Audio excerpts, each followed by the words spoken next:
ቺዲ ሚስቱ አዲዜ የ5 ወር ነፍሰ ጡር እያለች ከሞተች 1 ዓመት እንደሆነ ታምኖ በሐዘን ተሰብሮ ቆይቷል። ነገር ግን ያልበረደው የናፍቆት እሳት ወደ ትዝታ መንደራቸው እንዲመለስ አደረገው።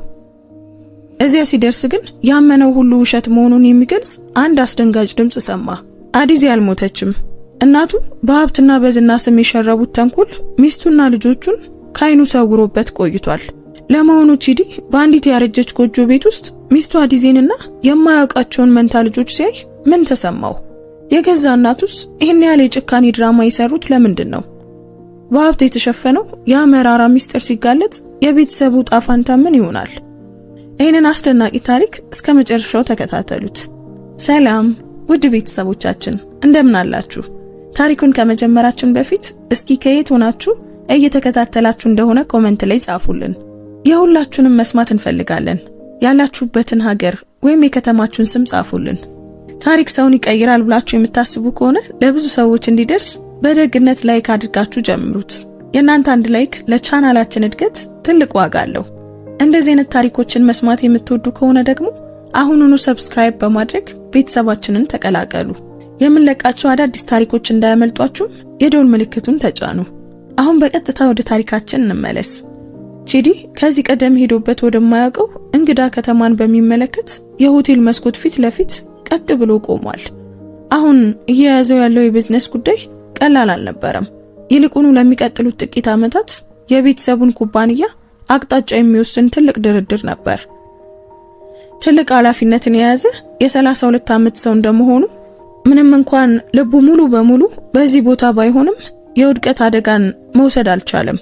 እያንዳንዱን ዝርዝር ነገር በጥንቃቄ ማየት አለበት እና እያንዳንዱ ፊርማ ትክክለኛነቱ መረጋገጥ አለበት። ምክንያቱም ዛሬ ከሰዓት በኋላ የሚወሰነውን ውሳኔ የሚጠባበቁ ብዙ አይኖች አሉ። አስፈላጊ ሰነዶች በጠንካራ የእንጨት ጠረጴዛ ላይ በጥሩ ሁኔታ ተቀምጠዋል። እስከዚያው ግን በጠባብ የጊዜ ግፊት ምክንያት የዛለ ሰውነቱን ለማረጋጋት እየሞከረ ነው። ጊዜ በሚወስድበት ስራው መካከል የቺዲ አይምሮ አልፎ አልፎ ደስታውን ሁሉ ትቶ ወደ መጣበት ቤት ይበራል። 5 ወር እርጉዝ የነበረችውና ከመደበኛው በላይ ድጋፍ የምትፈልገውን የሚስቱን የአዲዜን ፈገግታ ያስታውሳል። ለጥቂት ቀናት ከከተማው ውጪ መሆን ከባድ ሆኖ ተሰማው። በተለይም አዲዜ እንደዚህ ባለችበት ሰዓት እሷ የ5 ወር ነፍሰ ጡር ነበረች። ትኩረት ትፈልጋለች። ቢሆንም ግን ገና ላልተወለደው ልጁ የወደፊት ህይወትና ለትንሽ ቤተሰቡ ደህንነት ሲባል ቺዲ የአብሮነት ጊዜያቸውን መስዋዕት በማድረግ የገንዘብ ሁኔታቸው የተረጋጋና የተሟላ መሆኑን ለማረጋገጥ ተገደደ። ይህ ሁሉ በቅርቡ እንደሚያልቅና መመለስ እንደሚችል ለራሱ በቀስታ እያኩተመተመ ረጅም ትንፋሽ ወሰደ። የዚያ ቀን ከሰዓት በኋላ የነበረው ጸጥታ በድንገት በጠረጴዛው ላይ ያለው የመገናኛ መሳሪያ በፍጥነት ድምጽ እስኪያሰማ ነበር። ቺዲ ከሐሳቡ በድንገት ነቅቶ በደንብ የሚያውቀውን ስም የሚያሳየውን የበራውን ስክሪን ተመለከተ። የእናቱ የማማ ኢፊዮማ ስልክ ነበር። በስክሪኑ ላይ ስሟ በግልጽ ይታያል። በእውነቱ የተለመደ ጥሪ ቢሆንም በዚህ ሰዓት ግን የተለየ ስሜትን ይዞ መጣ። እስክሪብቶ የያዙ ጣቶቹ ጥሪውን ለመቀበል አረንጓዴውን ቁልፍ ከመጫኑ በፊት ለጥቂት ጊዜ ቆሙ። በመጨረሻም ጥሪውን ለመመለስ ወሰነ። በስራው መሃል ይህ ስም ሲመጣ በቺዲ ደረት ላይ ድንገተኛ እንግዳ ስሜት ተሰማው። ምክንያቱም ቤተሰቡ ብዙውን ጊዜ በስራ ሰዓት አይረብሹትም። ስልኩን አንስቶ ቆም ብሎ ወደ ጆሮ አስጠጋው። ከመናገሩ በፊት ሰውነቱን ለማመቻቸት ሞከረ። ስልኩ መጮ ከጀመረበት ጊዜ አንስቶ የሚሰማውን ጭንቀት ላለማሳየት አተነፋፈሱን ለማስተካከል ሞከረ። በሌላኛው በኩል የማማ ኢፊዮማ ድምጽ ከተለመደው የተለየ ሆኖ ተሰማ። አሁን በተሰማው አጭር ሰላምታ ውስጥ አስቸኳይ ሁኔታ እንዳለ ይታወቅ ነበር።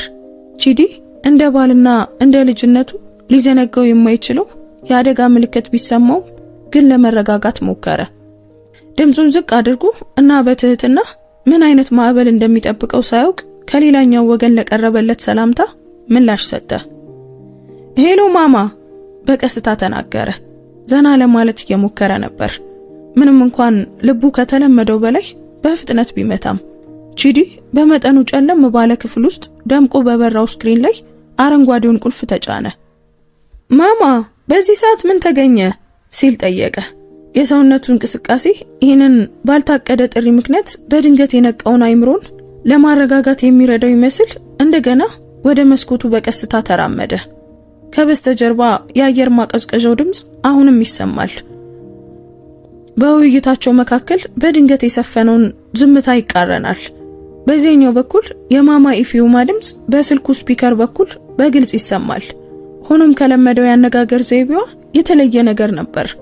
ብዙውን ጊዜ በተረጋጋ ሁኔታ ታወራ ነበር። በዚህ ጊዜ ግን ድምጿ ዝቅተኛ ግን ደግሞ ጠንካራና ቺዲ ወዲያው ቀጥ ብሎ እንዲቆም የሚያደርግ አስቸኳይ ስሜት ነበረው። የመጀመሪያው ሰላምታ የተለመደው ወሬ ሳይኖረው በስሙ ብቻ በመጠራቱ ማማ ኢፊዩማ ንግግሯን እንድትቀጥል ጠበቃት።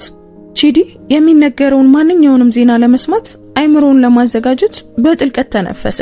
የቤተሰብ የንግድ ጉዳይ ይሁን ወይም እንደ ቤተሰብ ራስ ፈጣን ውሳኔን የሚፈልግ የቤት ውስጥ ችግር መሆኑን አላወቀም ነበር። ከአጭር ሰላምታ በኋላ ምንም መግቢያ ወይም ሌላ ወሬ ሳይኖር ማማ ኢፊዩማ ሁሉንም ነገር የሚቀይረውን የጥሪውን ዋናውን ነጥብ በቀጥታ ተናገረች። አዲዜ ዛሬ ጧት በድንገት በደረሰ አደጋ ምክንያት ሞታለች። መሞቷን ስትናገር ድምጿ ቀዝቃዛ ነበር። እነዚያ ቃላት ቺዲን በጠራራ ፀሐይ እንደመታው መብረቅ ሆኑበት። ለጥቂት ጊዜ ሚዛኑን እንዲያጣ አደረጉት። በዙሪያው ያለው ዓለም የቆመ መሰለው። ስለ ሁኔታው ዝርዝር ነገር ወይም እንዴት እንደሆነ ለመጠየቅ ጊዜ አላገኘም። ምክንያቱም የማማ ኢፊዩማ ድምጽ ያለ ረፍት ይቀጥል ነበር። ይህም በሰከንዶች ውስጥ ለመረዳት በጣም ከባድ የሆነውን መረጃ እንዲቀበል አስገደደው። የቺዲ አይምሮ ወዲያውኑ የ5 ወር እርጉዝ ወደ ነበረችው ወደ አዲዜ ሄደ። እንዴት አደጋው የስንብት ቃል እንኳን ሳይናገር የሁለቱንም ህይወት በአንዴ ሊቀጥፍ ይችላል? በደረቱ ላይ የሚወጋ ከባድ ህመም ተሰማው። ግራጁ ስልኩን መያዝ ሲያቅተው ጉልበት እያጣ መጣ። የዜና ተራ ዜና ብቻ ሳይሆን የገነባውን የወደፊት እቅድ ሁሉ የሚያፈራርስ ከባድ ምት መሆኑን ተገነዘበ። ምንም ቃል ሳይናገር ዝም አለ። ይህ ምናልባት መጥፎ ህልም ወይም የተሳሳተ ግንዛቤ ሊሆን ይችላል ብሎ ለማሰብ ሞከረ። ሆኖም የማማ ኢፊዩማ ድምጽ እርግጠኛነት የተሻለ ዜና የመስማት ተስፋውን ሁሉ አጠፋው። በሌላኛው ወገን ያለው ድምጽ የበለጠ እንዲጠይቅ፣ ዛሬ ስለተከሰተው ሁኔታ ዝርዝር ማብራሪያ እንዲቀርብለት ጊዜ አልሰጠውም። ማማ ኢፊዩማ የቺዲን ከከተማ ውጪ መምጣት ሳትጠብቅ የቀብር ስነ ስርዓቱ በዚያው ቀን እንዲፈጸም በጥብቅ አሳሰበች። ምክንያቱም ላልተማረ ሰው አሳማኝ ይመስላል። የአየር ሁኔታው የማይታወቅ በመሆኑና የአካባቢው ደንብ አስክሬን ፀሐይ ከመጥለቋ በፊት በአስቸኳይ እንዲቀበር ስለሚያዝ፣ ይህ ግፊት በጣም አስቸኳይ ስለነበር የጊዜ ጫና ያለ ይመስላል። በአስቸኳይ ሁኔታ ውስጥ ለሚገኝ ብቸኛው ወንድ ልጅ እንኳን የማይደራደር ቺዲ አይምሮን እያደነዘዘ ያለውን ድንጋጤ እንዲፈጠር ያደረገውን መረጃ ለማገናዘብ ሞከረ። ሆኖም አሁን ያለበት ሁኔታ ከቤት በጣም ርቆ መሆኑን ተገነዘበ። ስለዚህ በተጠየቀው አጭር ጊዜ ውስጥ መገኘት ለሱ ማይቻል ነበር። ነገር ግን የማማ ኢፊዩማ ድምጽ ምንም አይነት የመደራደሪያ ቦታ ሳይሰጥ ግፊቱን ቀጠለ። ምንም ማድረግ ሳይችል ውሳኔውን እንዲቀበል የተገደደ መሰለው። በሚስቱ የመጨረሻ ሰዓታት ከጎኗ ባለመገኘቱና እንደ ባል ግዴታው በቀብሩ ላይ በቀጥታ ተገኝቶ የመጨረሻ ስንብት ማድረግ ባለመቻሉ የጥፋተኝነት ስሜት በልብ ውስጥ እየተሰራጨ መጣ። የሐዘኑ ዜና በስራ ብዛት ለደከመው ትከሻው በጣም ከባድ ነበር። ቀኑን ሙሉ ባልተጠናቀቀ የንግድ ስራ ምክንያት ለደከመ ትከሻ ስልኩን አጥብቆ ይዞ የነበረው የቺዲ እጅ በድንገት ኃይሉን አጣ። በነፍሱ ውስጥ በገባው ጥልቅ ድንጋጤ ምክንያት ጡንቻዎቹ በድንገት የደነዘዙ መሰሉ። ውድ የሆነው ስልኩ ከእጁ አምልጦ መሬት ላይ ወደቀ እና በሆቴሉ ክፍል ወለል ላይ በታላቅ ድምጽ ተጋጨ። የመሳሪያው ስክሪን አሁንም በርቷል። ገና ያላበቃውን የማማ ኢፊዩማን ስም ያሳያል። ሆኖም ቺዲ ንግግሩን ለመቀጠል አቅም አልነበረውም። አሁን ክፍት የሆነውን መስመር ለመዝጋት እንኳን ፈጽሞ አልቻለም። በቆመበት ደንዝዞ አሁን ለሱ ባድ በሆነው በሆቴሉ ወፍራም ምንጣፍ ላይ ወዳለው ስልክ ባዶ እይታውን አሳረፈ። በዙሪያው ያለው ዓለም በቅስፈት የፈራረሰ መሰለው። በሐዘን የታፈነው ደረት ውስጥ የሚሰቃይ ባዶነት ተሰማው። አተነፋፈሱ ተቆራረጠ። በዚያ የአየር ማቀዝቀዣ ባለው ክፍል ውስጥ በድንገት የቀጠነውንና ለመተንፈስ የከበደውን አየር ለማግኘት እየሞከረ ነበር። በህይወቱ ውስጥ በጣም የሚወዳትን ሰው በማጣቱ የሚሰማው ህመም ከመረረ እውነትና በዚህ እንግዳ ክፍል ውስጥ ብቻውን እየደረሰበት ካለው መጥፎ ህልም ጋር ተደባልቆበታል። ቺዲ ሳይዘጋው የተወውንች በሚንቀጠቀጡ እጆቹ ለማንሳት ዝቅ አለ። ከፍተኛ አድሬናሊን ሰውነቱን በፍጥነት እንዲንቀሳቀስ ስላስገደደው በደነዘዙ ጣቶቹ ወዲያውኑ የበረራ ማስያዣ መተግበሪያን ከፈተ። አይምሮ በዚህ ሰዓት ያተኮረው በአንድ ግብ ላይ ብቻ ነበር። ያም የአዲዜን ፊት ለመጨረሻ ጊዜ ለማየት በተቻለ ፍጥነት ወደ ቤት መመለስ ነበር።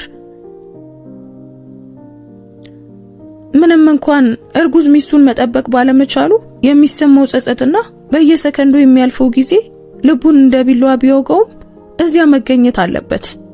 ለዛሬ ከሰዓት በረራ የሚሆን ክፍት ወንበር ይኖራል በሚል ተስፋ የመዳረሻ ከተማውን ስም በፍጥነት ጻፈ። ስልኩን በትኩረት ተመለከተ። ሁሉም ነገር ከመጠናቀቁ በፊት በጥቂት ሰዓታት ውስጥ ወደ ቤት ሊያደርሰው የሚችለውን የተሻለ አማራጭ ፈለገ። የቀብር ስነ ስርዓቱ በአስቸኳይ መፈጸም አለበት የሚለው ሐሳብ ለሚወዳት ሚስቱ የመጨረሻ ስንብት ለማድረግ እንዳይረፍድበት የበለጠ ተጨነቀ። አዲዜ ለዘላለም ከመቀበሯ በፊት እሱ እዚያ መድረስ ፈለገ። መድረስም አለበት። ለማንኛውም የትኬት ዋጋ ለመክፈል ዝግጁ ነበር። ሆኖም የበረራ መተግበሪያው ለዛሬ ሁሉም በረራዎች መምላታቸውን ሲያሳየው ተስፋው ቀስ በቀስ እየደበዘዘ መጣ።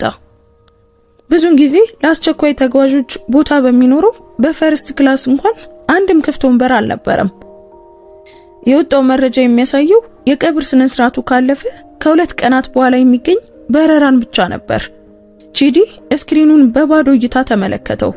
በዲጂታል የተጻፈው ጽሑፍ በጣም ወሳኝ በሆነ ሰዓት ከሚስቱ መለየቱን የሚያረጋግጥ ፍርድ መሰለው። እጣ ፋንታ በዚህ ስንብት ላይ እንዳይገኝ የከለከለው መሆኑን ሲረዳ ትልቅ ብስጭት ደረቱን መታው።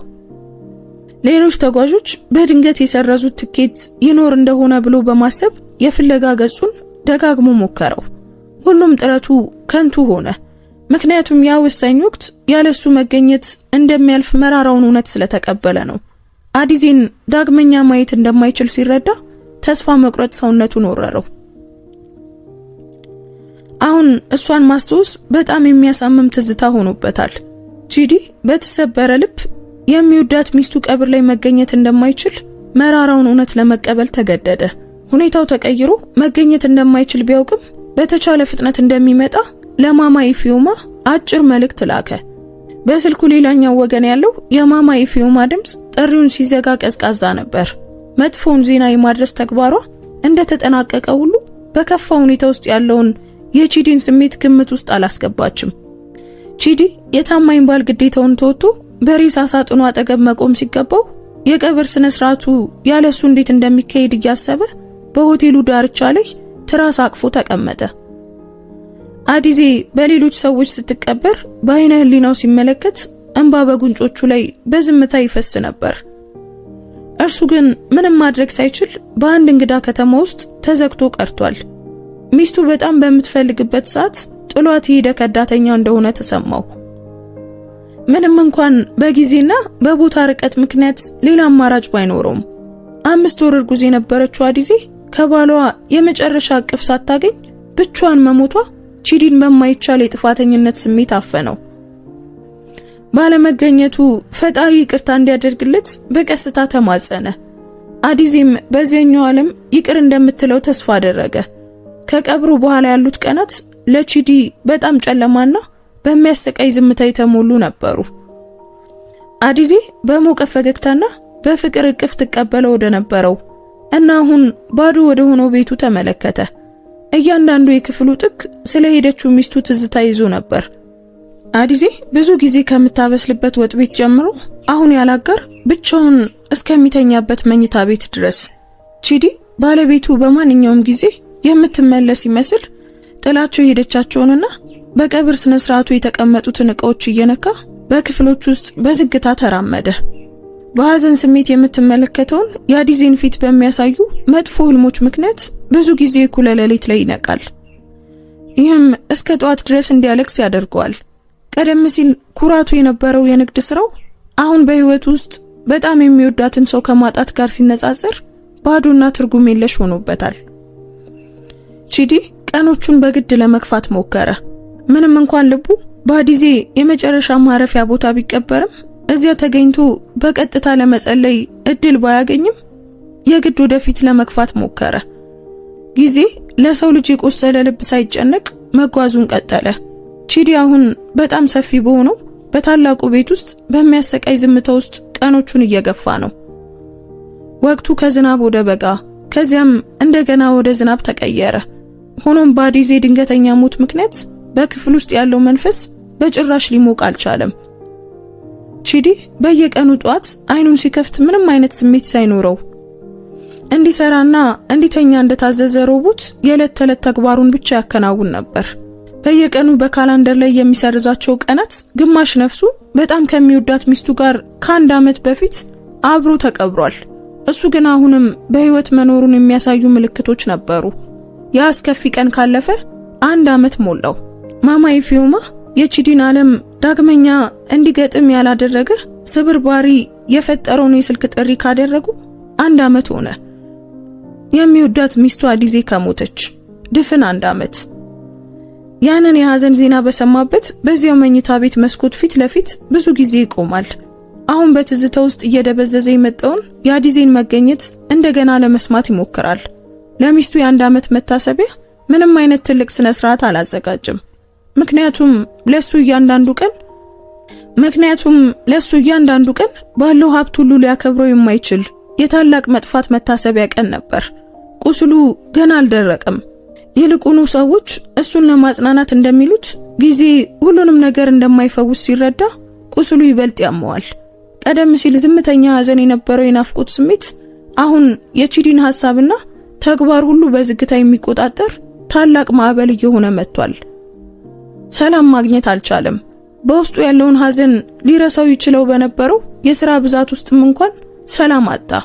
የአዲዜ ፊት በቀንም ሆነ በሌሊት በህልም ውስጥ ደጋግሞ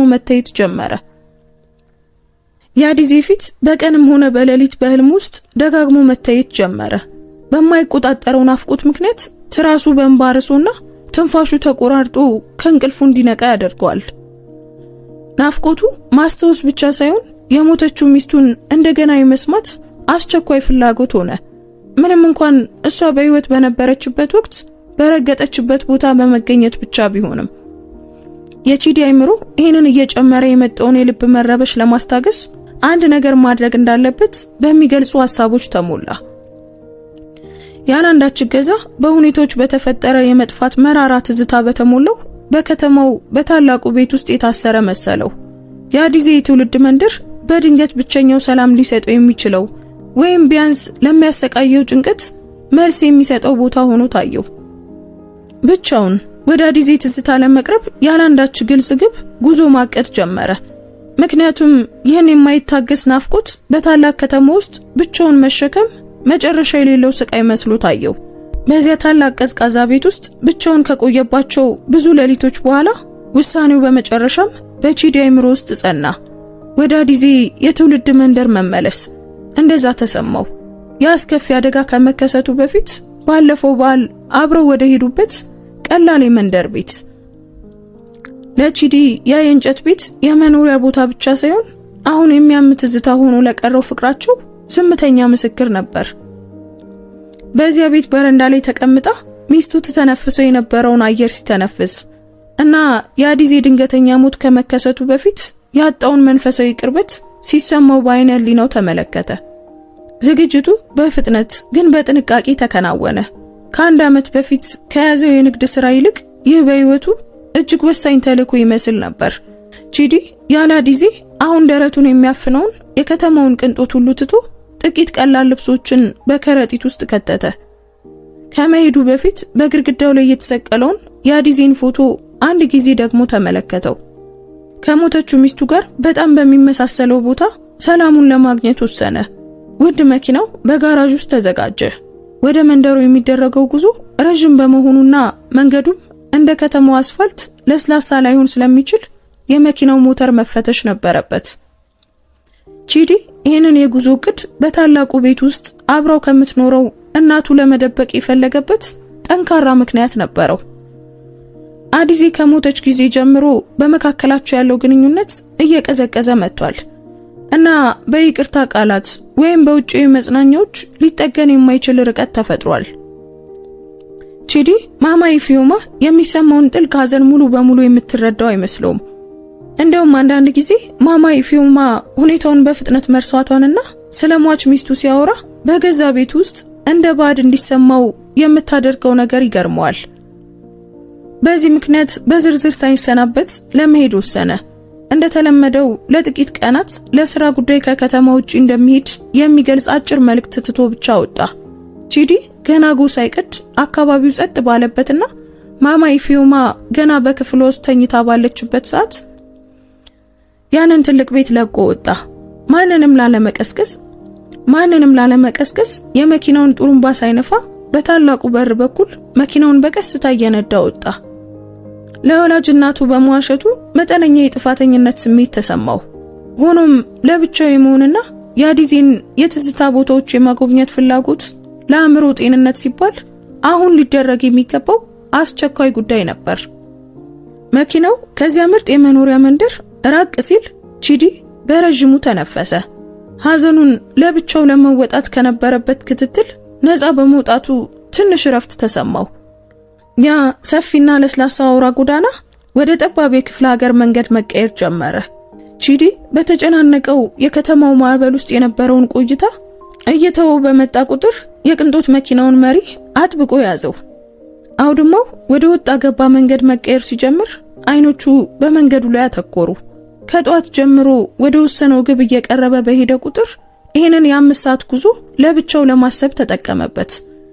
በስራ ቦታ ሁልጊዜ ሰላሙን የሚነሱትን የስልክ ጥሪዎች ወይም የሥራ ማስታወቂያዎች ወደ ጎን በመተው አይምሮ በነፃነት እንዲያስብ ፈቀደ። በዚያ ጸጥ ባለ የመኪና ክፍል ውስጥ የሚሰማው የመኪና ሞተር ድምጽ ብቻ ነበር። አልፎ አልፎም የአዲዜ ተወዳጅ ሙዚቃ የነበሩ የድሮ ዘፈኖች ብቻውን ለሚጓዘው ሰው የጉዞ አጋር እንደሆኑት ሁሉ በቀስታ ይሰሙ ነበር። ከመስኮት ውጭ ያለው እይታ ከሰማይ ጠቀስ ህንጻዎች ወደ ሰፊ አረንጓዴ የእርሻ ቦታዎች እና በመንገዱ ዳር ወዳሉ ጥላማ ዛፎች መቀየር ጀመረ። ቺዲ ማማ ኢፊዮማ ሳታውቅ ከቤት ከወጣበት ሰዓት ጀምሮ ጉዞ በታቀደው ጊዜ እየተከናወነ መሆኑን ለማረጋገጥ መኪና ውስጥ ያለውን ሰዓት ይመለከት ነበር። እያንዳንዱ የሚያልፈው ኪሎ ሜትር በአካል ብቻ ሳይሆን በስሜትም ቢሆን የመጨረሻ ፊቷን ሳያይ ከአንድ ዓመት በፊት ለሞተችው ሚስቱ ትዝታ ይበልጥ የሚያቀርበው ይመስል ነበር። በትከሻው ላይ ያለው ሸክም ቀስ በቀስ እየቀለለለት እንደሆነ ተሰማው። ገና ያልተፈታ ብዙ ሐዘን ከያዘችው ከተማ እየራቀ በመጣ ቁጥር የሆነ ነገር ከላዩ ላይ ሲወርድ ተሰማው። መኪናው በመጨረሻም በትዝታዎች በተሞላው በዚያ በሚያውቀው የመንገድ መንደር ዳር ቆመ። ምንም እንኳን በዚያ መሬት ላይ እግሩን ካደረገ ድፍን 1 ዓመት ቢሆነውም ቺዲ ለረጅም ሰዓት በማሽከርከር የዛለውን ሰውነቱን ለማሳረፍ መኪናውን አጠፋና ወረደ። ትኩስ አየር ሳምባውን ሲቀበለው ተሰማው። በየቀኑ ከሚተነፍሰው የከተማ አየር የተለየ። ለጥቂት ጊዜ ቆሞ አይኖቹን ጨፍኖ ለዘላለም የማይከተለውን ዓለማዊ ሀብት በማሳደድ ተጠምዶ የቆየውን ነፍሱን የሚያረጋጋውን የመንደሩን ነፋሻማ አየር ተመገበ። አይኖቹን ሲከፍት በዙሪያው ያለው እይታ የባለፈው ዓመት የበዓል ትዝታውን ወዲያውኑ ቀሰቀሰበት። እርሱና አዲዜ ገና አብረው በነበሩበት ወቅት ይህንን መንደር በደስታ የጎበኙበትን ጊዜ አስታወሰ። አዲዜ በዚያ ቀላል ወጥ ቤት ውስጥ እናቷን ስትረዳ እንደ ከተማው ቤት የቅንጦት ነገር ባይሆንም እንኳን ሳታጉረመርም በደስታ ስትስቅ ትዝ አለው። ያ ትዝታ ትላንት የሆነ ያህል ትኩስ ነበር። ይህም በቺዲ ደረት ውስጥ በዚህ ጸጥ ባለ መንደር መሃል ድንገተኛ ናፍቆት እንዲሰማው አደረገው። ብቻውን ቆሞ ሳለ ወደ ቀድሞ ሚስቱ ቤት የሚወስደውን መንገድ በከበደ እርምጃ ተመለከተው። ምክንያቱም የፍቅራቸው ታሪክ ባለበት በዚህ ቦታ ላይ ስሜቱ እንደገና እየተናወጠ ነበር። ቺዲ አሁንም በዚያ አቧራማ የመንደር መንገድ ዳር ቆሞ የዓመቱን ሙሉ ሐዘን ተሸክሞ በከበደው ፊቱ ላይ የከሰዓት በኋላው ነፋስ እንዲያርፍ ፈቀደ። በዚያ የፌንጣ ድምጽና በዘንባባ ዛፎች ቅጠሎች መሃል በሚያልፈው የነፋስ ድምጽ ብቻ በተሞላው ጸጥታ ውስጥ አንዲት መካከለኛ እድሜ ላይ ያለች ሴት ከሚስቱ ቤተሰቦች የእንጨት ቤት አጠገብ ካለው ጠባብ መንገድ ብቅ አለች። ሴቲቱ ከጓሮ የለቀመችውን ትኩስ አትክልት የያዘ ቅርጫት ተሸክማለች። ባልተጠበቀ ሰዓትና ያለ ቅድመ ሁኔታ እዚያ ያቆመውን ያንን ዝንጥ ያለ ሰው ስታይ እርምጃዋን ወዲያውኑ ገታች። ቺዲ ዞር ሲል ያንን የተሸበሸበ ፊት ወዲያውኑ አወቀው። እርሷም አዲዜ ጋር በበዓል ጊዜ በነበረበት ወቅት ቤተሰቦቿን ስትረዳ የነበረችው ጎረቤት ማዘር ራትሚ ነበረች። ያቺ ሴት ለሚስቱ ምግብ ስታዘጋጅ ታደርግላት የነበረው ደግነት በአይምሮ ውስጥ በግልጽ ታወሰው። ቺዲ ወደዚህ የመጣው የሚወዳት ሚስቱን አጥቶ በመሆኑ ደረቱ ይበልጥ ተጨነቀ። ከዚህ ቀደም ከአዲዜ ጋር በነበረው ደስታ ያዩት ሰው ፊት በድንገት በመታየቱ አፍረት ተሰማው። ሆኖም ግን በሌላ በኩል በከተማ ውስጥ ለማንም ሳያካፍል ብቻውን የያዘውን ናፍቆት የሚያጋራው ሰው በማግኘቱ እረፍት ተሰማው። ማዘር ትራሚ ያንን ቅርጫት አቧራማ መሬት ላይ አስቀምጠው በትልቅ ጥያቄና በመገረም ስሜት ወደ እርሱ ቀረቡ። በድንጋጤ ድምጻቸውን ከፍ አድርገው ቺዲን ሰላም አሉት። ያ ሀብታም ሰው በዚህ ሰዓት ለምን እዚህ መንደር ውስጥ እንደተገኘ ጠየቁት። እንደ እውነቱ ከሆነ ስለ አዲዜ ሁኔታ አስቀድሞ ማወቅ ነበረበት። ቺዲ በጣም ዘገየህ እኮ፣ ቆይ ለምንድነው አሁን እዚህ የተገኘኸው? አሉት ማዘር ራትሚ። ይህም ቺዲን ግራ አጋባው። በዚያ ጸጥ ባለ መንደር ውስጥ ብቻውን ሆኖ ለምን እንዲህ አይነት እንግዳ ጥያቄ እንደቀረበለት አልገባውም። ቺዲ በማዘር ራትሚ ጥያቄ ውስጥ በነበረው የክስ ቃና ትንሽ ደነገጠ። ባልተለመደ ሰዓት ወደዚህ በመምጣቱ ትልቅ ስህተት እንደሰራ ቆጥሮታል። የነዚያን የጎረቤት ሴት ቃላት ትርጉም ለመረዳት ሞከረ። ለምን ወደዚህ የሚመጣበት ጊዜ ከሚገባው በላይ የዘገየ ወይም የፈጠነ ሊባል እንደሚችል ከልቡ ጠየቀ። በማዘር ራትሚ አመለካከት ውስጥ አንድ እንግዳ ነገር ነበር። ስለ አዲዜ ሞት የሚያውቁ ሰዎች እንደሚያሳዩት አይነት የሐዘን እይታ ሳይሆን እስካሁን ያልታወቀ ትልቅ ሚስጥር የያዘ የመፈለግ እይታ ነበር። የከሰዓት በኋላው ፀሐይ እየጠለቀች ባለችበት ወቅት ቺዲ ከማዘር ራትሚ አፍ የወጣውን ጥያቄ ሲሰማ ደነገጠ። ምክንያቱም ቃላቱ እስካሁን ስለ ሚስቱ ጣፋንታ ከሚያውቀው ነገር ጋር በፍጹም አይገጣጠሙም ነበር። እሱ ወደዚህ የመጣው የሞተችው ሚስቱን ትዝታ ለመጎብኘት ነበር። ስለዚህ መዘግየትና መፍጠን የሚባለው ጥያቄ ግራ አጋባው። በዚያች አሮጊት ሴት ፊት ላይ ምንም አይነት የሐዘን ምልክት አልነበረም። ይልቁኑ ባለፈው 1 ዓመት ውስጥ ቺዲ ያላወቀውን ትልቅ መረጃ እንዳለ የሚጠቁም የመገረም ስሜት ይታይባት ነበር። የግራ መጋባት በሰውነቱ ውስጥ ተሰራጨ። እርምጃውም እንዲከብድ አደረገው። አይምሮ በሚያውቀውና አሁን በሰማው ነገር መካከል ያለውን ልዩነት በመፈለግ ተጨነቀ።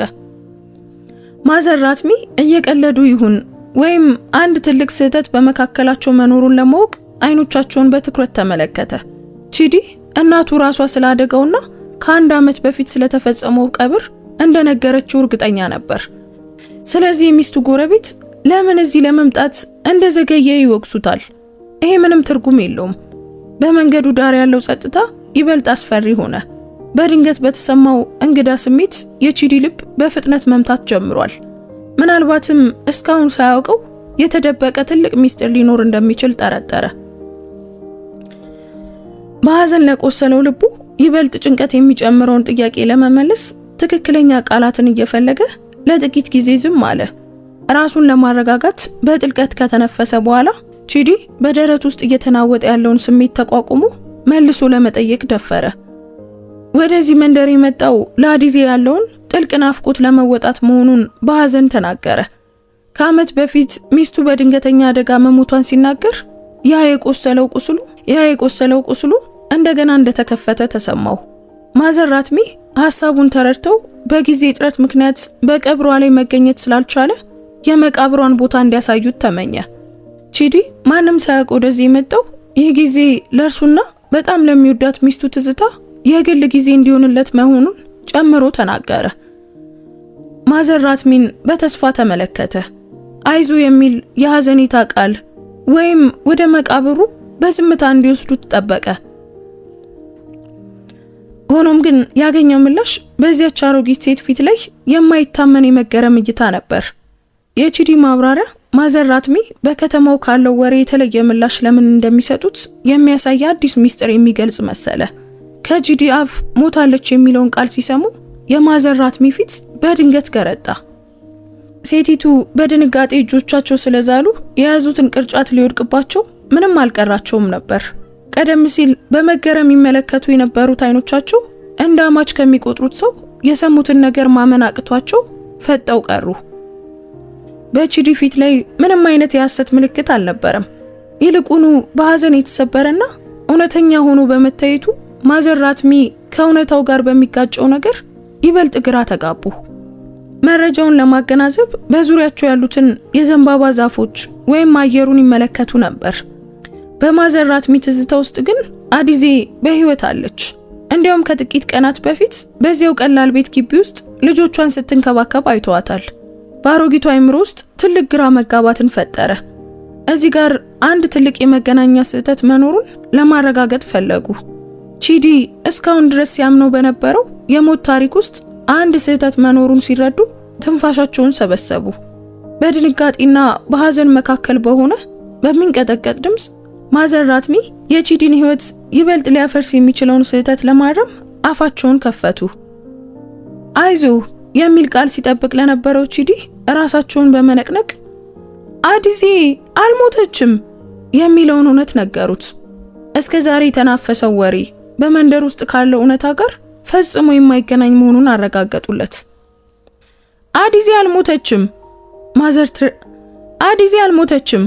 ማዘር ራትሚ ደግሞ ተናገሩ። ቺዲ ለአንድ ዓመት ሙሉ በከንቱ ሲያዝንበት የነበረውን ሁኔታ ለመስበር ፈለጉ። ማዘር ራትሚ ማብራሪያቸውን ቀጠሉ።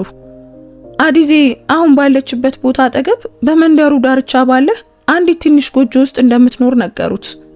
የቺዲ ሚስት በህይወት እንዳለችና እንዲያውም አባታቸው በሌለበት እያደጉ ያሉ መንታ ልጆች እንዳሏት የሚገልጸው መረጃ በዙሪያቸው ያለውን አየር ይበልጥ እንዲሞቅ አደረገው። ከጎረቤት አፍ የሰማው ነገር በጆሮ ውስጥ ከፍተኛ ድምጽ እያሰማ እስካሁን ሲያምነው ከነበረው እውነት ጋር ተጋጨበት። ቺዲ በየሌሊቱ የሚያለቅስላት ሚስቱ ከርሱ ብዙም በማይርቅ ቦታ በህይወት መኖሯን ሲረዳ አይምሮ በድንገት የደነዘዘ መሰለው። ማዘር ራትሚ በሚንቀጠቀጥ እጃቸው ወደ ጎጆ የሚወስደውን መንገድ አሳዩት። ወደ መንደሩ ዳርቻ በሚወስደው በእርሻ ቦታዎችና ባልተጠበቁ የዘንባባ ዛፎች መሃል በሚያልፈው መንገድ ላይ ዝርዝር ማብራሪያ ሰጡት። ስለ አዲዜ መኖሪያ የተሰጠው መግለጫ በጣም ግልጽና እውነተኛ ነበር። ተራ የመንደር ወሬ ሳይሆን እውነት መሆኑን ቺዲ ተረዳ። ቺዲ ማዘር ራትሚ ወደሚያሳዩት አቧራማ መንገድ በትኩረት እየተመለከተ መመሪያውን ሰማ። አዲዜ በዚህ አይነት ቦታ ትኖራለች የሚለው መረጃ በቺዲ አይምሮ ውስጥ ተስፋንና ግራ መጋባትን ቀላቀለበት። ቀደም ሲል በቅንጦት ቤት ውስጥ አብራው ትኖር የነበረች ሚስቱ አሁን በደሃ ጎጆ ውስጥ ለምን ትኖራለች?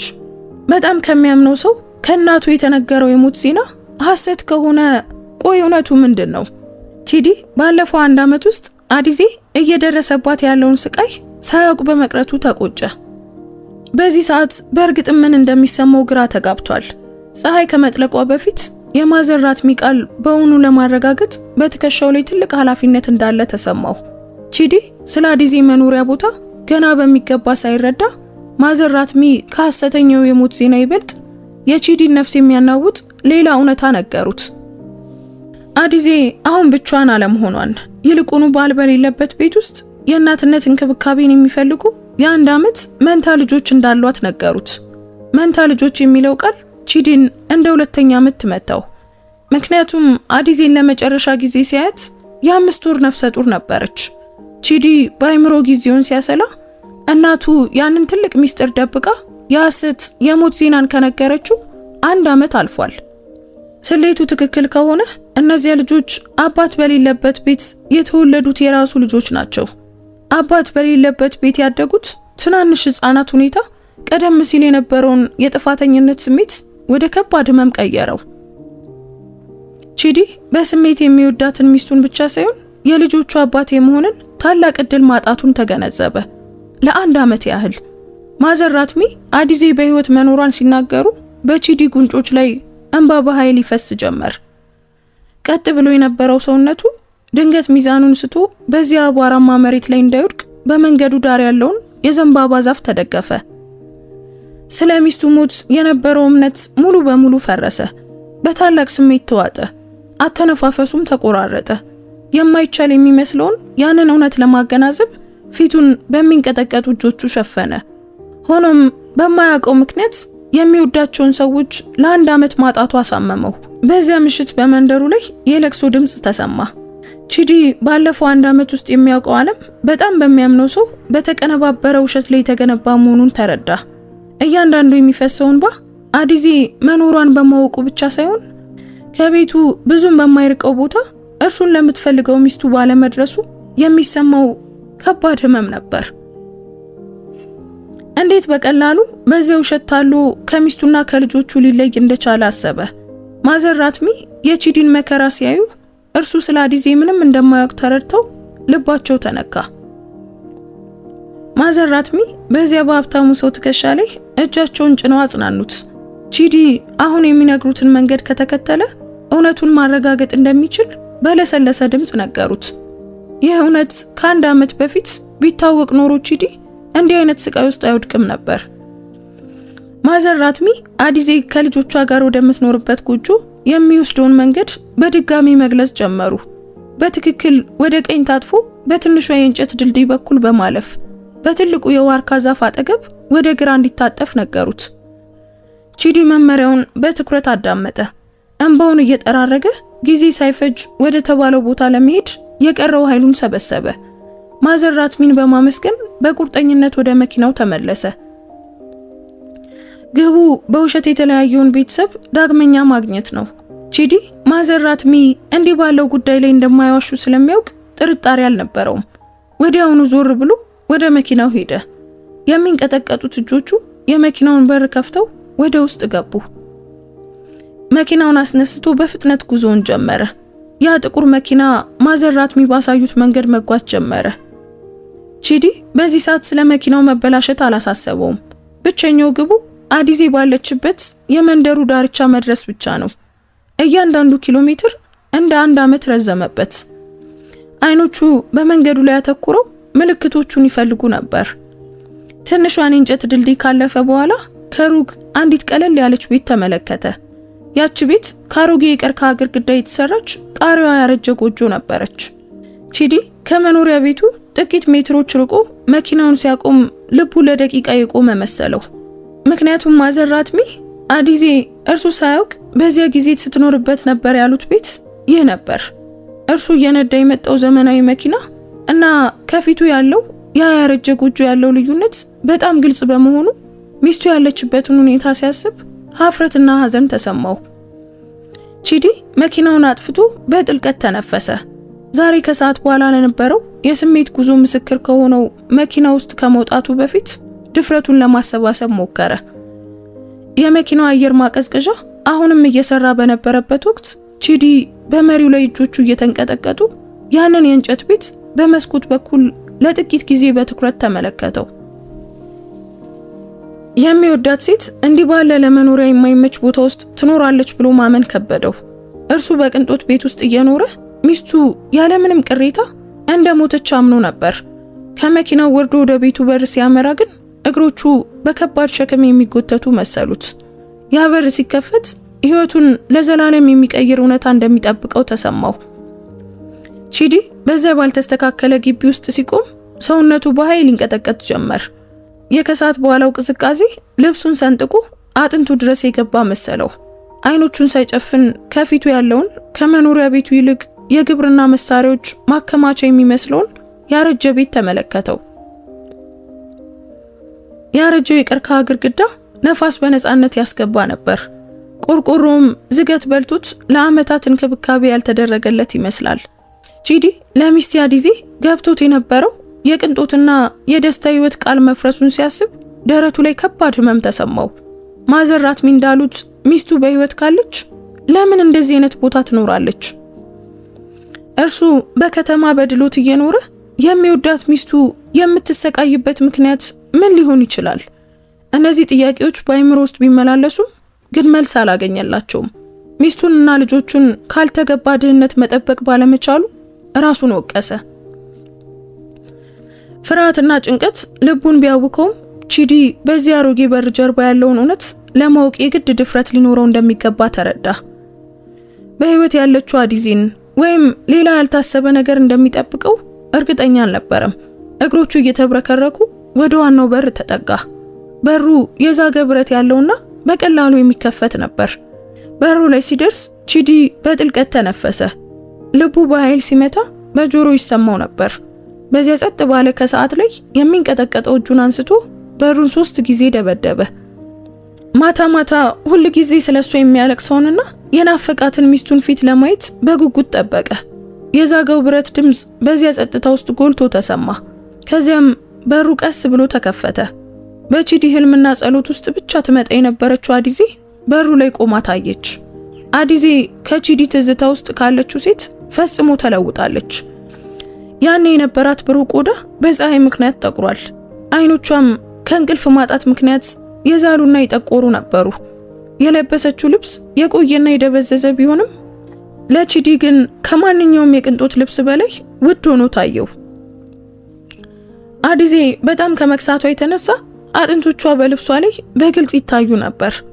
ይህ ባለፈው 1 ዓመት ብቻዋን ሆና ለሁለት ልጆች ስትታገል እንደቆየች የሚያሳይ ግልጽ ማስረጃ ነበር። ቺዲ ሞታለች ብሎ ያመናት ሚስቱ በፊቱ ቆማ በማየቱ ደንዝዞ ቀረ።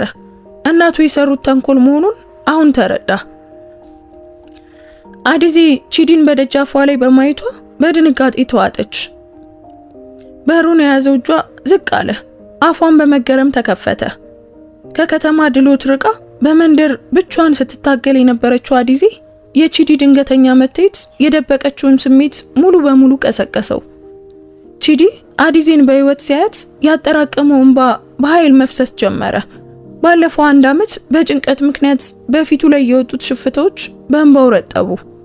ሚስቱ በህይወት በመኖሯ የተሰማው ውፍረትና እየደረሰባት ያለው ስቃይ በፈጠረበት ህመም ተቀላቀለ። ቺዲ አተነፋፈሱ ተለወጠ። በደረት ውስጥ የሚሰማው ሐዘንና ጸጸት ትንፋሽ አሳጣው። ቆሞ የነበረው ቺዲ በድንገት ኃይሉን አጣ። ጉልበቶቹ እየዛሉ ሄዱና በዚያ አቧራማ መሬት ላይ ወደቀ። በዚያ አቧራማ መሬት ላይ በአዲዜ እግር ስር ተደፋ። ስለ ውድ ልብሱ መቆሸሽ አላሰበም። ብቸኛው የሚያሳስበው ነገር የሚወዳት ሚስቱ በህይወት መኖሯና ዳግመኛ ሊያቅፋት መቻሉ ብቻ ነበር። አዲዜ ባሏ በፊቷ ሲወድቅ ልትረዳው እጇን ዘረጋች። ነገር ግን በድንጋጤ ተገታች። ሁለቱም በእንባ በተሞላ ዓይን እርስ በርስ ተያዩ። አዲዜ ለዘላለም አጣሁት ብላ ያሰበችው ባሏ በፊቷ በሐዘን ተሰብሮ ቆሟል። እናቱ የሰሩት ተንኮል በሁለቱም ህይወት ላይ ትልቅ ጠባሳን ጥሏል። የቺዲ በእንባ የራሰ ፊት ባሏ ባለፈው 1 ዓመት ውስጥ እንደርሷ ሲሰቃይ እንደነበር ማረጋገጫ ሆነላት። አዲዜም ኃይላታ በዚያው በር ላይ ተቀመጠች። ለሁለቱ ልጆቿ ስትል ደብቀው የነበረው ለቅሶ በከፍተኛ ድምጽ ፈነዳ። በጨካኙ አማቷ ከቤት ተባራ የደረሰባት ህመምና ናፍቆት በለቅሷ ውስጥ ተሰማ። ቺዲ አዲዜ በፊቱ ስትወድቅ ለመነሳት ሞከረ። አሁንም በስሜት ቢናወጥም ሞታለች ብሎ ያሰባትን ሚስቱን ለመንካት እጆቹን ዘረጋ። አዲዜ በህይወት አለሽ ሲል በጭንቀትና በተስፋ ጠየቃት። ድምጹን ከፍ ቢያደርግ የህልም የሚበተንና አዲዜ ዳግመኛ የምትጠፋ መሰለው። አዲዜ በጥልቀት ተነፈሰች እና ብቻዋን ያሳለፈችውን መራራ ታሪክ ማውራት ጀመረች። ከቤት የወጣችው በገዛ ፈቃዷ ሳይሆን በአማቷ ግፊት መሆኑን ገለጸች። ቺዲ ለስራ ወደ ቢሮ ሲሄድ አማቷ እንደ ቤተሰብ ሳይሆን እንደ አገልጋይ ትቆጥራት እንደነበርና በእርግዝናዋ ወቅት እንኳን ሳታዝንላት ታሰራት እንደነበር ተናገረች። አማቷ አዲዜን አንቺ ደሃ እያለች ትሰድባትና ክብሯን ታዋርድ ነበር። ባሏ በሌለበት ወቅት የሚደርስባት በደል ከፍተኛ ነበር። በመጨረሻም አማቷ የአዲዜ ልጅ የቤተሰቡን ሀብት እንዲወርስ እንደማትፈልግ በግልጽ ነግራ በኃይል ከቤት አባረረቻት። ለቺዲ ደግሞ አዲዜ እንደሞተች ተናገረች። ይህን የሰማው ቺዲ ለቅሶ ይበልጥ በረታ። ባለፈው 1 ዓመት ሳይረዳት በመቅረቱ ይቅርታ ጠየቃት። ሚስቱን አጥብቆ አቀፈ። ከእንግዲህ ማንም ቤተሰቡን እንዲነካ እንደማይፈቅድ ቃል ገባላት። ቺዲ ከአማቷ ርቆ ከእርሷ ጋር የሚኖርበት ሌላ ቤት እንዳለው ነግሮ አብራው እንድትሄድ ጠየቃት። አዲዜ በደስታ ተስማማች። ቺዲ ስለ ልጆቹ ጠየቃት። አዲዜ ወደ ጎጆ ጨለማ ጥግ አመላከተች። እዚያ 2 ህፃናት ተኝተው ነበር። ቺዲ ወደ ውስጥ ገብቶ እርሱን የሚመስሉትን ወንድና ሴት ልጆች ለመጀመሪያ ጊዜ አያቸው። ቺዲ በዚያ የመከራ ቦታ ላይ ተጨማሪ 1 ደቂቃ እንኳን እንዲቆዩ አልፈለገም። ጨለማው ሳይገባ ቤተሰቡን ይዞ ለመውጣት ወሰነ። ህፃናቱን ቀሰቀሳቸው። አዲዜ ጥቂት ልብሶችን ብቻ ይዛ አንዱን ልጅ ቺዲ ሌላውን ደግሞ እርሷ አቅፈው ወደ መኪናው አመሩ። ከዚያ ጎጆ መውጣታቸው ከእስር ቤት እንደመፈታት ያህል ነበር። መኪናውን አስነስቶ ጉዞ ጀመረ። በመንገዳቸው ላይ ቺዲ ሚስቱንና ልጆቹን በመስታወት ውስጥ እያየ እውነት መሆኑን ደጋግሞ ያረጋግጥ ነበር። ወደ ዋናው ቤት ሳይሆን ከአማቱ አርቆ ወደሚገኝ ሌላ ቤት ወሰዳቸው። እዚያም አስፈላጊውን ነገር ሁሉ አሟላላቸው። ከዚያም ቺዲ ለተሰራው ግፍ መልስ ለመጠየቅ ወደ እናቱ ቤት አመራ። በቁጣ እየነዳ ማማ ኢፊዮማ ጋር ደረሰ። እናቱ ፊት ሲቆም እንደ ቀድሞ ታዛዥ ልጅ ሳይሆን ለቤተሰቡ መብት የሚቆም አባት ሆኖ ነበር። ማማ ኢፊዮማ ቺዲን በድንገት ስታየው ደነገጠች። ቺዲም ለምን ዋሸሽኝ? ለምን እማዬ? ሚስቴና ልጆቼ እንደሞቱ ተናገርሽ?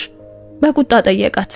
እናቱ ለመጀመሪያ ጊዜ ለመካድ ብትሞክርም በመጨረሻ ግን የአዲዜን ዝቅተኛ የኑሮ ደረጃ ስላልወደደችው እንዳደረገች አመነች። እናቱ ይህንን ስትናገር ምንም አይነት የጸጸት ስሜት አይታይባትም ነበር። አዲዜ ለሀብታም ቤተሰባቸው እንደማትመጥን በንቀት ተናገረች። ለቤተሰቡ ዝና ስትል ይህንን ማድረጓ ተገቢ ነገር እንደሆነ ገለጸች። ቺዲ እናቱ ለሀብትና ለዝና ስትል እንዲህ ያለ ግፍ መፈጸሟን ማመን አልቻለም። እውነታውን ግን ፊት ለፊቱ ሲሰማ ልቡ ተሰበረ። እናቱን እንደ ሰው ማክበር አቃተው። ቺዲ በእናቱ ላይ ያለው ተስፋ ተሟጠጠ። እናቱ ከልጇና ከልጅ ልጆቿ ደስታ ይልቅ ሀብትን፣ ገንዘብን መምረጧ በመካከላቸው ትልቅ ግንብ ገነባ። ቺዲ ከእንግዲህ እናቱ ጋር እንደማይኖርና ወደ ዋናው ቤተሰቡ ወደ አዲዜና ወደ ልጆቹ እንደሚመለስ ነገራት። ከዚህ በኋላም ማንም ቤተሰቡን እንዲነካ እንደማይፈቅድ አስጠነቀቃት። ቺዲ የእናቱን ይቅርታ ሳይጠብቅ ከዚያ ቤት ፈጥኖ ወጣ። እናቱ በልጇ ቁርጠኛ ውሳኔ ልቧ ተነካ። የሰራችው ስህተት ገባት። ነገር ግን የጠፋውን እምነት ፈጽሞ መመለስ አትችልም። ልጇ ጥሏት ሲሄድ በበሩ ላይ ቆማ ስታለቅስ ቺዲ ዝም ብሎ መኪናውን ነድቶ ሄደ። ውድ ቤተሰቦቻችን የዛሬው ታሪካችን በዚሁ ተጠናቋል። እንዴት አገኛችሁት? ምንስ ተማራችሁበት? እስኪ ኮሜንት ላይ ሐሳብ አስተያየታችሁን ጻፉልን። እዚህ ድረስ ከሰማችሁትና ከጨረሳችሁትም ጨርሻለሁ እያላችሁ ንገሩን። ታሪኩ ለብዙ ሰዎች እንዲደርስና እንዲማሩበት ላይክ እና ሼር አድርጉት። እንደዚህ አይነት አስደናቂ ታሪኮችን መስማት የምትወዱ ከሆነ ደግሞ አሁኑኑ ሰብስክራይብ በማድረግ ቤተሰባችንን ተቀላቀሉ። በየቀኑ የምንለቃቸው አዳዲስ ታሪኮች እንዳያመልጧችሁ የደውል ምልክቱን ተጫኑ። እናመሰግናለን። እንወዳችኋለን። ቸር ቆዩን።